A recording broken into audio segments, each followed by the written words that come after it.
uses are last mango.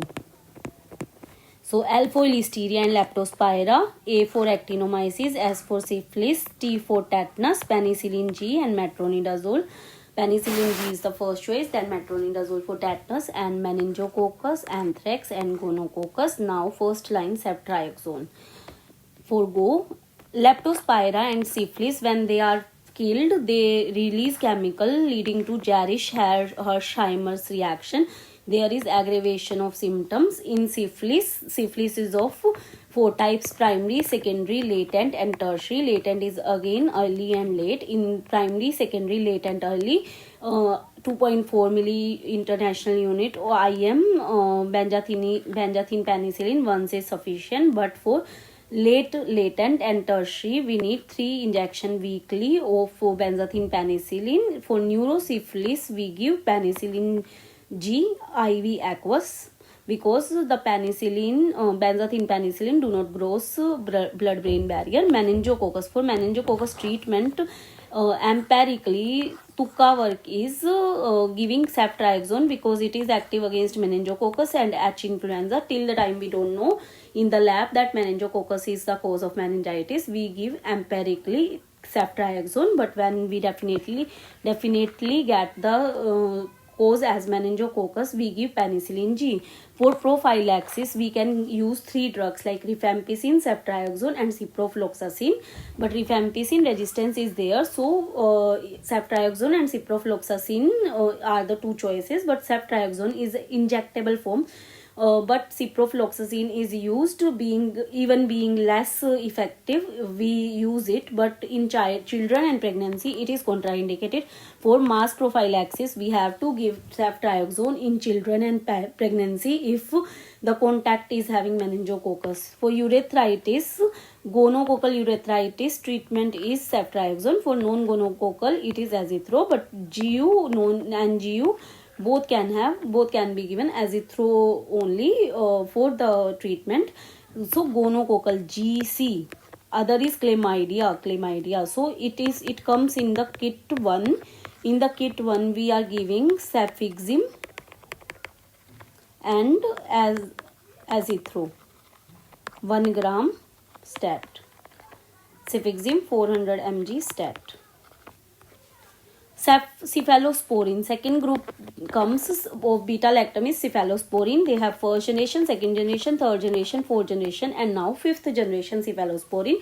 First generation is positive, it is active against positive. Fourth is against negative, 4 is N and 4N. And third is gram positive and gram negative. Second is against anaerobic coverage. So fifth is MRSA. All cephalosporin are resistant in MRSA except for 5th generation cephalosporin. So how we remember this exhaustive list? So first we see 1 is A. So Cepha, whatever is Cepha is first generation except for Cefaclor, colorful is the exception.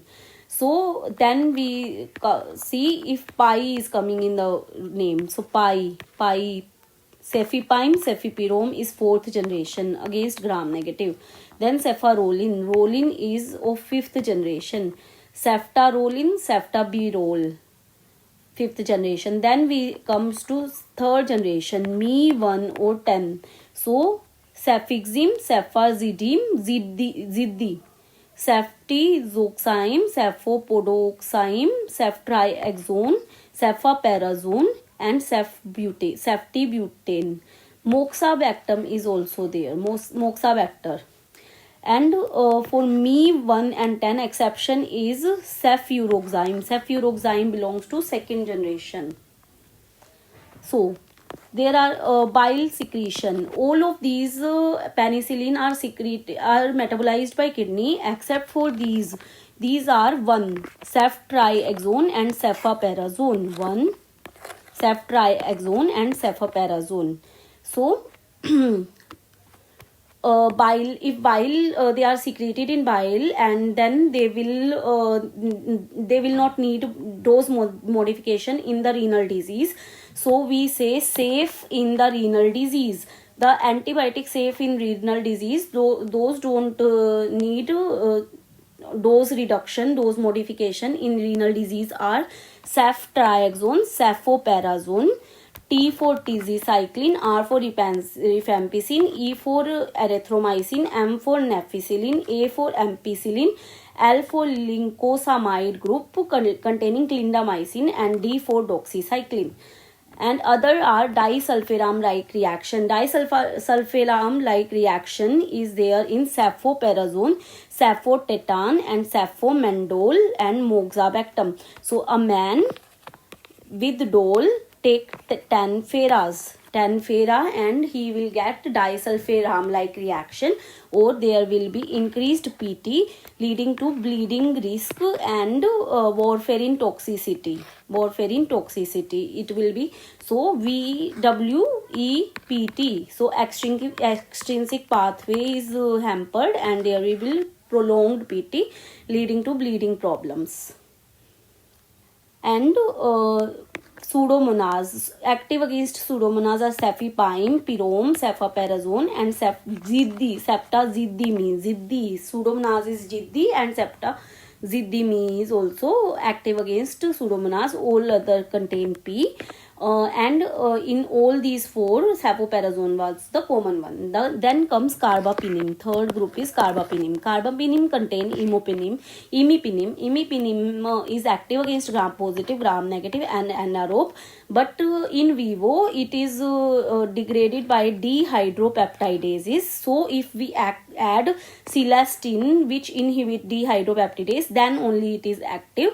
And imipenem has also a side effect of seizure. So seizure side effect is also there. Now newer are meropenem, ertapenem, doripenem, and faropenem. So DEF. Dur is far, and Rita is far, dur. So these are penems. No need of celestin in these, and seizure risk is also less. So in ICUs we see mostly meropenems we are using. Meropenem as is a time dependent killing, so we give it over 3 hours and 8 hourly we are giving it.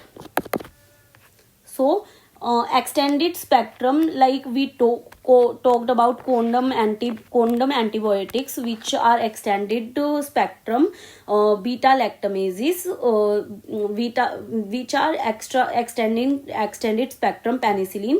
We also have extended spectrum beta lactamases like ESBL, extended spectrum beta lactamases.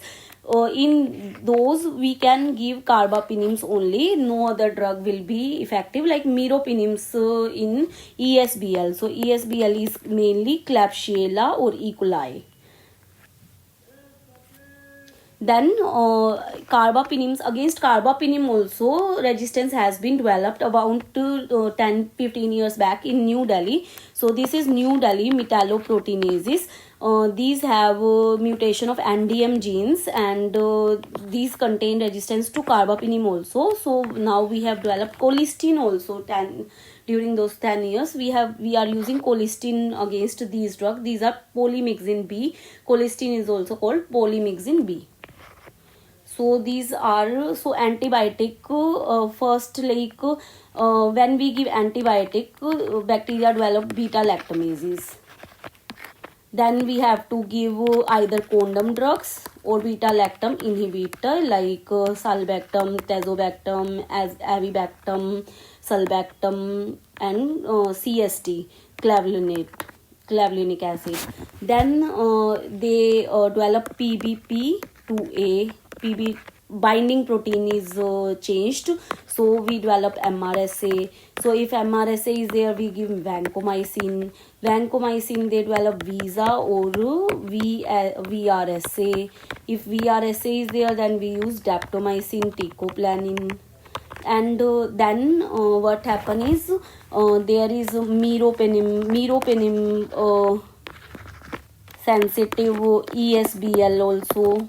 And if ESBL से भी आगे निकल जाए तो NDM is also there. So in that we give colistin. So this is like that.